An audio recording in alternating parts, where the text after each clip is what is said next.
Welcome to tonight's presentation, The 20th Century, the Age of Isms and Schisms. Wars, revolutions, social upheavals, displacement of peoples, computers and automation, all have proceeded at such a pace that 20th century men and women like ourselves have difficulty keeping up with ourselves.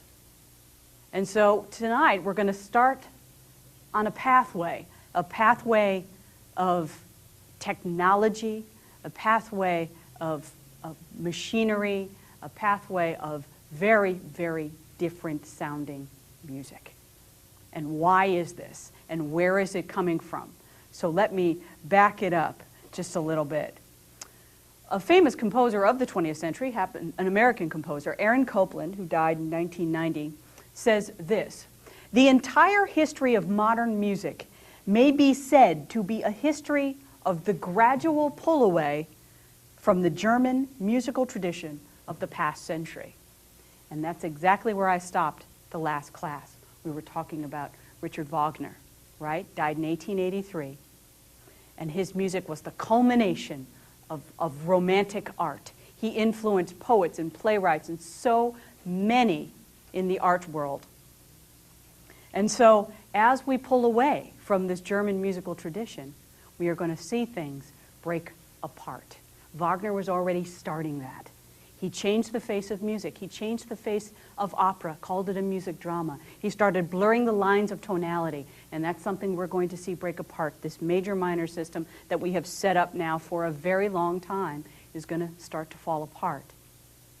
And as we know, we are going straight for 2 world wars, communism, Nazism within the 20th century. If we all add all of this mix in together, and I've said it before, what is going on around everyone, what's going on within everyone, what you're going to have is some very, very explosive emotions. Explosive emotions that we can no longer within music use these consonances. So what we're going to hear, and you're going to have to be a little bit more patient, I think, with this music than anything else we've heard, because this century is called, a composer, I believe it was Stravinsky, who said it's the emancipation of dissonance.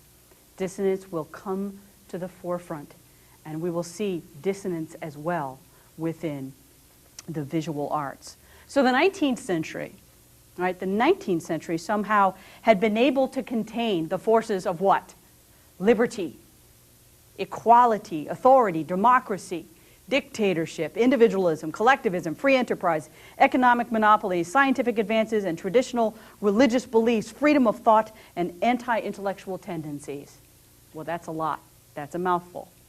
In the 20th century, however, we will see that what I have just said is going to explode. And it's going to explode in disputes that break out into open conflict. And we are going to talk about music before World War I, between the war period, and then after World War II. And that's the way we're going to break this 20th century up. And so, as we will see, 2 world wars, communism, Nazism, as I said before.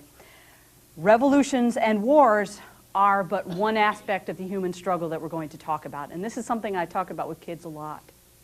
And it's something, you know, when you're talking to a high school kid, and this high school kid has not been through Vietnam, doesn't really know war, like some of us in this room do, some of us in watching TV do. What's very important is, with this human struggle, we have art movements as well. Because, this is very important, the pens, the paintbrushes, the bows, the keys are all weapons in this struggle. It is the struggle to continue the voice of humanity. And some of the greatest works of art are going to be the ones that have been created during war, during political upheaval, during human struggle, right? And so this, the 20th century, we have so many little subdivisions here. Minimalism, Expressionism, Impressionism, Dadaism, Futurism, op art, pop art. I mean, you can go on forever with the divisions in the 20th century. There are so many. There are so many interesting influences. And I, in 4 or 5 segments, have to give you everything. And so I'm going to give you a taste of many, many of these subdivisions of the 20th century. We'll stop, certainly in France, with Impressionism. You know, everybody loves Impressionist art. What's wrong with it? Nothing. We will see, though, how it was very modern. And then we will go to Expressionism, Primitivism, Neoclassicism, right? And we will also see some of the great works of visual art as well. One goes right along with the other. And I tell you, the first decade of this 20th century is going to destroy over 500 years of artistic principle. And this is what I find so amazing, and I love to talk about. I could spend hours on the first decade of the 20th century. It fascinates me. It absolutely fascinates me. And as we progress on into World War I, we will see these tensions and these emotions will be right within the music, art, theater, and dance. All within it. You can see it all happening, all of the explosions. Okay? So, well, what about music? Okay? What about music? Let's talk about the characteristics of music, and of course, I will bring in art as we go. And as a matter of fact, as we talk about the characteristics of 20th century music, we'll also bring in art just very, very naturally. I'll scroll this back later, okay?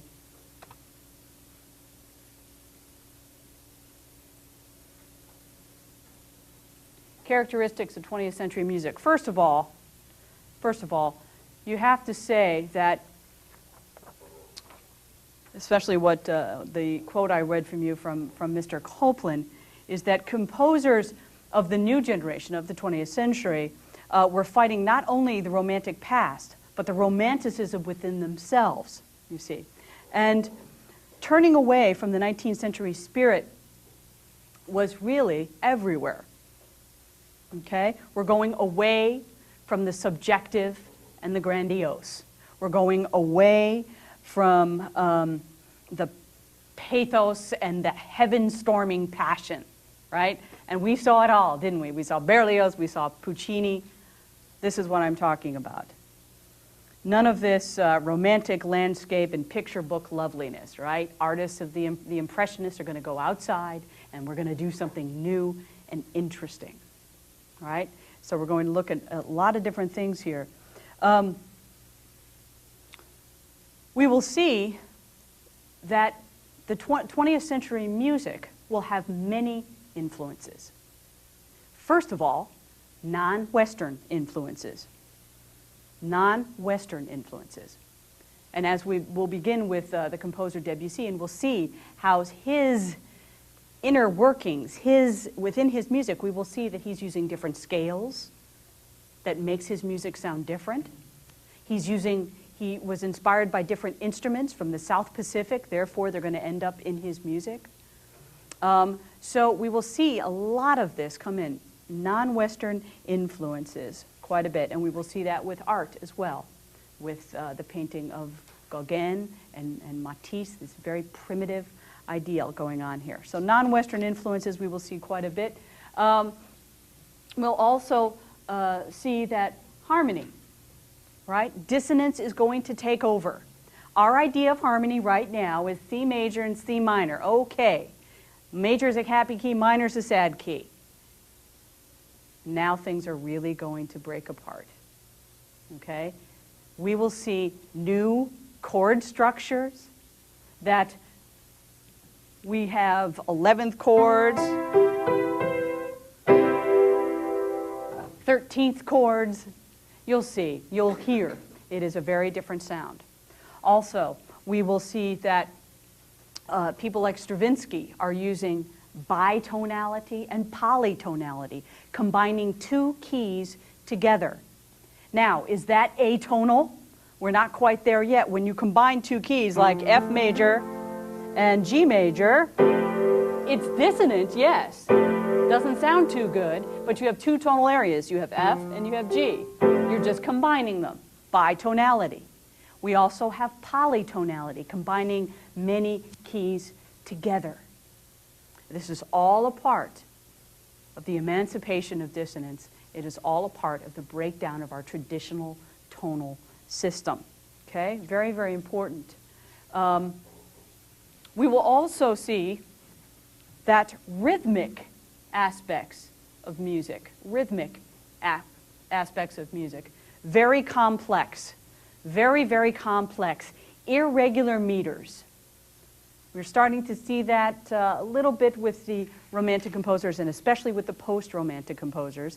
But remember, for example, Mozart's Symphony Number 40. Da-da-dum, da-da-dum, da-da-da-da, da-da-dum, da-da-dum, ba-da-da-dum. And the conductor is doing this for 20 minutes in the first movement. Up, right, down, up. 1, 2. Now, with something like Stravinsky's The Rite of Spring, which we are going to be listening to, my friends, you have meters that change every measure with an unbelievable amount of speed. So in the last part of The Rite of Spring, if you just watch my hand, I'll show you what I mean. So here's Mozart, 1, 2, 1, 2. And now here's Stravinsky, The Rite of Spring. And this is successive measures. Ready? 1, 2, 3, 1, 2, 3, 1, 2, 1, 2, 3, 1, 2, 3, 4, 5, 6, 1, 2, 3, 1, 2, 3, 1, 2, 1, 2, 1, 2, 3, 1, 2, 1, 2, 3, 1, 2, 3, 1, 2, 3, 1, 2, 1, 2, 1, 2, 1, 2, 3, 1, 1, 2. Okay?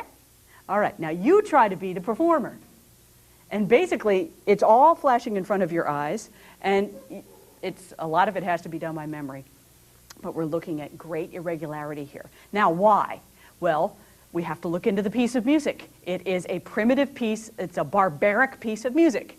And that's what his goal is here. Okay? So irregularity is going to certainly be in the forefront. And we're going to see this, and this will be a huge part of 20th century music. Okay. We also have the rise of technology. And we know that the 20th century certainly is the age of the machine, and music is no exception. We'll see computer music, electronic music comes in the 40s and 50s, and eventually we're going to have a total liberation of sound. Anything goes. Anything goes. You take a garbage can lid, you throw it on the floor. If the composer says do it, you do it. All right? So anything goes. Do you know what I have had to do as a violist so far? I have had to scream. I have had to play my viola and speak Native American, I believe. I have had to, and this was very difficult. This took a lot of coordination. I had to play my viola, and then I had to, remember when you were a little kid, and at Thanksgiving you do the crystal glasses, and they make these high pitches? Well, I had one glass tune to F sharp, one glass tune to A sharp, and I had to whistle C sharp. And that was part of what I had to do as a violist. Oh yeah, and then I had to bang on a little cymbal that was this big.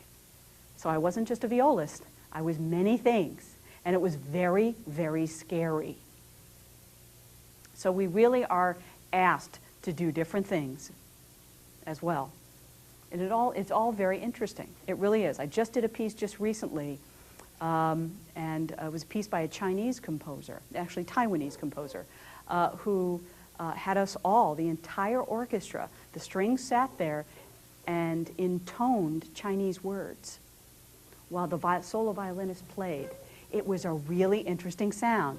And really, the audience really liked it. And at first I was thinking, oh God, they're all going to leave. But it really was very interesting. So anything goes. And we will see as we go along, you're not going to be that blown over. I'm not going to go into some real crazy stuff that we could go into, but I'm not going to do that. So where are we going to start? We will start in France. That is where we are going to start.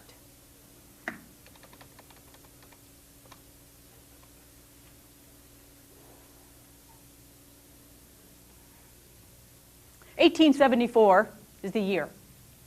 1874. There was an exhibition in Paris. Claude Monet had a painting there. It was called Impression, Sunrise. And a critic who was at the show called the entire show an exhibition of the Impressionists. Okay, to us, but that really had not a good connotation to it. So let us all look at what I'm talking about. This is Monet's Sunrise, as you can see on your screen. Now, there it is on my left. Okay, Impression, Sunrise. Marcello, what are we looking at? Sunrise. Sunrise, very good. What else? What do you see in the middle there? Boat, sky. Boat, sky, colors. What colors? Orange, blue, red. Is it in focus? No, it's not in focus. Does anybody dislike this? No, it's immediately very attractive, I think. And a lot of us probably have this in our living rooms, or Impressionist art is very, very, very popular. And you know, when you're talking to people about Impressionism, that's not really modern. You know, that's not really modern, but it is modern. And again, this is 1874, so we're backing up a little bit. But this was the birth of Impressionism.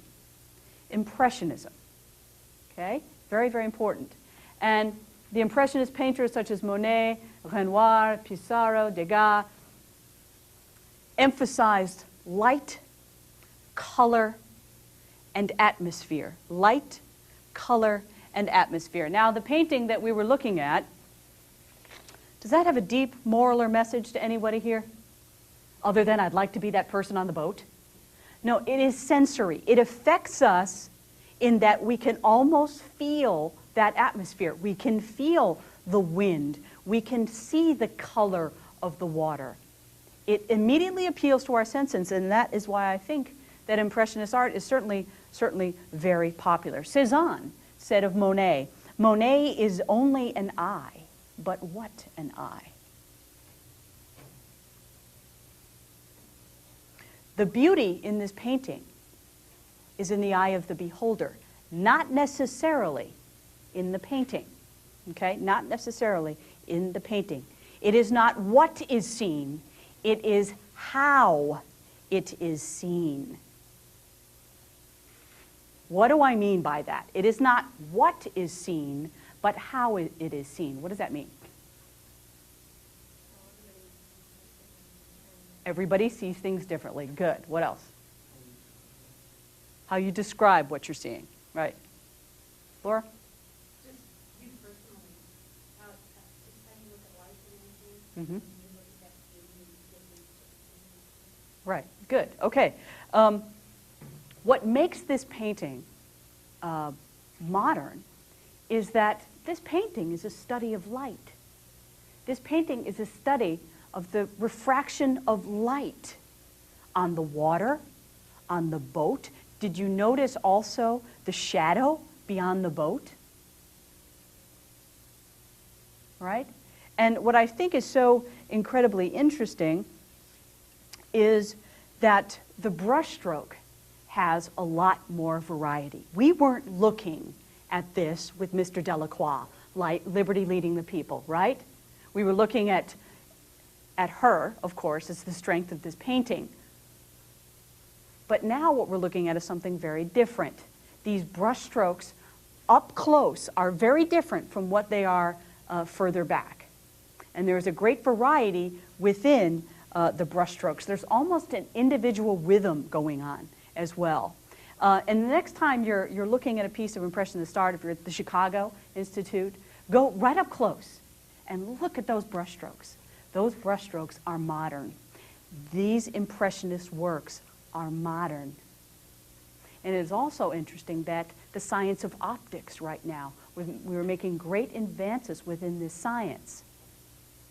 Okay, so what we have here is something really interesting. Now how? What Monet is to color, everybody say this, what Monet is to color, Debussy is to sound. Aha. So somehow we're going to directly relate what Monet is to color, Debussy is to sound.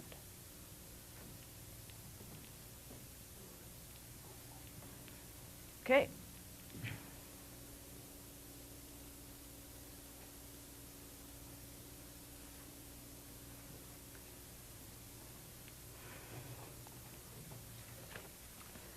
Now, there was another movement, and this movement was literary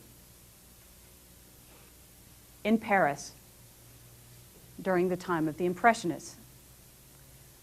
And I will read to you a writer's take on what symbolism is. What has been called symbolism can quite simply be summarized as the desire common to several familiar poets to take back from music what they had given it. The secret of this movement is nothing other than this. We were nourished on music, and our literary minds only dreamt of extracting from language virtually the same effects that music caused on our nervous system.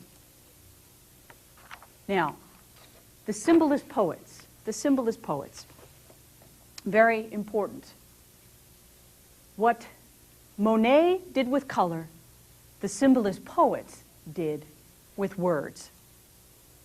So, if you look back at that sunrise, right, it is out of focus, it is vague, it is suggestion. It doesn't maul you over, it lightly suggests this impression, this sunrise. And that's the same thing with the symbolist poets. With words, they are suggesting, with no time or space or even possibly reality, an interesting piece of literature.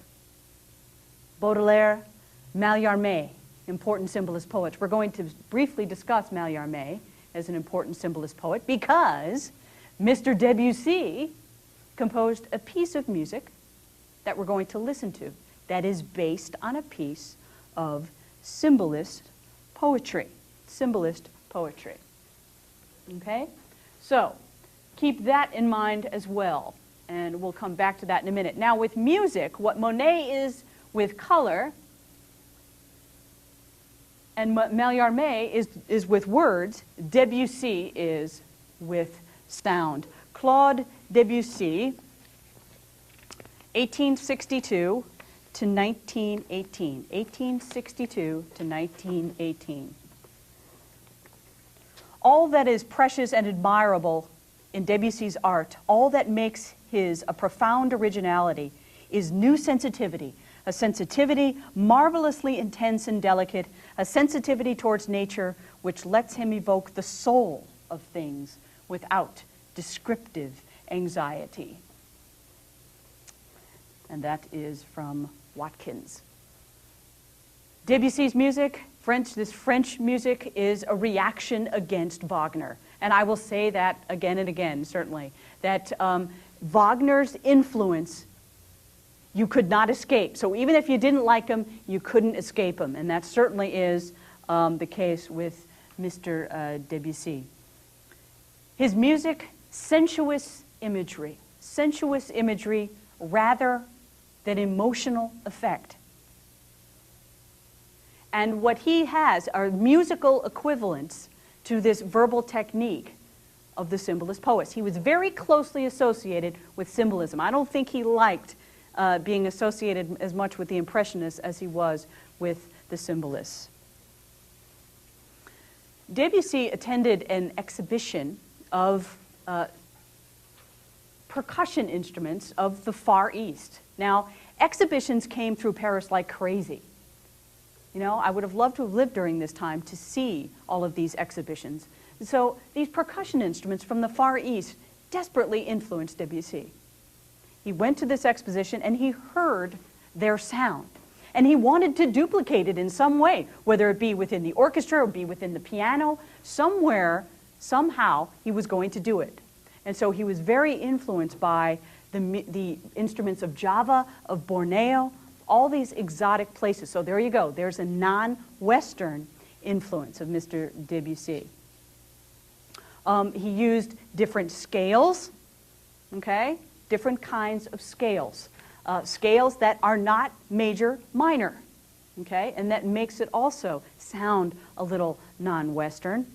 But the reason why Debussy's music is so accessible is that he combines the romantic element with all of this non-functional 20th century stuff. How's that for a bad teacher, right?